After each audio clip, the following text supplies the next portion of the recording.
আপনি forex trading করেন বা বাইনারি করেন বা স্টক করেন, যেটাই করেন, কোনো সমস্যা নেই। জাস্ট স্ট্র্যাটেজি এপ্লাই করবেন। মার্কেটে আপনার কাজ হচ্ছে স্ট্র্যাটেজি এপ্লাই করা। আপনি আজকে নতুন আসছেন, কোনো সমস্যা নেই। কিছু স্ট্র্যাটেজি শিখেন।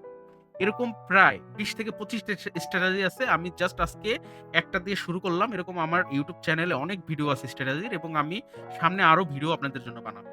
ওকে? তো আমরা রিয়াল মার্কেটে যাবো এবং দেখব যে আসলেই কি এটা হয় এবং এন্ট্রি নিলে কি আসলেই প্রফিট করা যায়? সো আমরা তাহলে কি বুঝলাম যে ১ম এ যেটা হরিজন্টাল লাইন আমরা ১ম এ ড্র করলাম।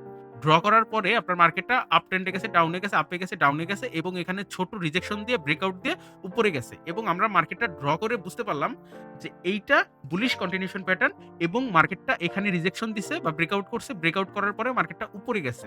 সো তাহলে আমরা একটা কনফার্মেশন পাই যে এখানে এন্ট্রি নিতে হবে। যদি আমরা এখানে এন্ট্রি নিতাম তাহলে কিন্তু মার্কেট উপরে যাইতো এবং আমাদের পূর্বের লস কিন্তু রিকভারি হয়ে যাইত। আশা করি আপনাকে বুঝাইতে পারছি।